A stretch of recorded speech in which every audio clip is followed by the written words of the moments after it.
घरात पैशांचा पाऊस पाडतो असं सांगत मांडूळ विक्री करणाऱ्या दोघांना पिंपरी पोलिसांनी अटक केली आहे। त्यांच्याकडनं मांडूळ जातीचा सापही जप्त केलाय। 21व्या शतकातही लोक अशा अंधश्रद्धांना बळी पडत असल्यानं आश्चर्य व्यक्त होत आहे। पिंपरीत पाडला जाणार होता पैशांचा पाऊस। 4 लाखांचा मांडूळ साप जप्त। पैशांचा पाऊस पाडणारे गजाआड।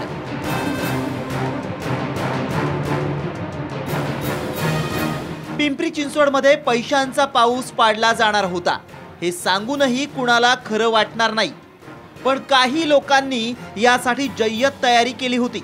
पैशांचा पाऊस पाडण्यासाठी आरोपी हेमंत पवार आणि आकाश वाघमारे मांडूळ साप विक्रीसाठी घेऊन पिंपरीत आले।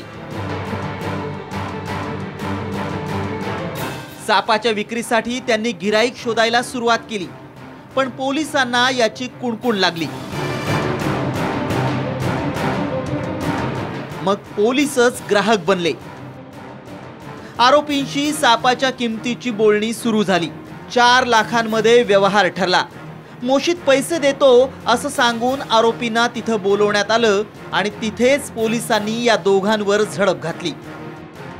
त्याचा सगळ्या लोकांचा गैरसमज घेणाऱ्या की तो पाऊस पाडतो किंवा त्याच्यापासून धनलाभ होतो, खूप संपत्ती मिळते, अशा प्रकारचे गैरसमज लोकांमध्ये आहे। आम्ही सुरुवातीला 2 इसमांना अटक केलेली आहे। शिवाजीनगरची मुलं आहेत ती। पैशांचा पाऊस पाडतो असं सांगून अलीकडच्या काळात मोठ्या प्रमाणात मांडूळ जातीच्या सापाची तस्करी वाढू लागली आहे। पण खरंच असा पैशांचा पाऊस पडतो का हे देखील आम्ही जाणून घेतलं। अमुक एका लांबीचा अमुक एका वजनाचा जर साप आपल्या घरात ठेवला की आणि त्याची पूजा केली तर गुप्तधन मिळतं, पैशाचा पाऊस पडतो आणि असे हे प्रकार सर्रास आपल्याला आजूबाजूला दिसतात। आणि मग ह्या जातीचा साप पकडला जातो आणि तो एका मोठ्या किमतीला विकण्याचा प्रयत्न केला जातो।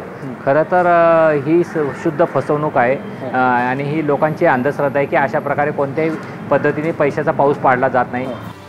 पैशांचा पाऊस पडल्याचा एकही दाखला आजतागायत मिळालेला नाही। असं असतानाही अनेक जण अशा भूलथापांना बळी पडतायत। 21व्या शतकातही आपण अशा अंधश्रद्धेच्या आहारी जात असू तर यापेक्षा दुर्दैव ते आणखी काय। दिलीप कांबळे, साम टीव्ही, पिंपरी चिंचवड।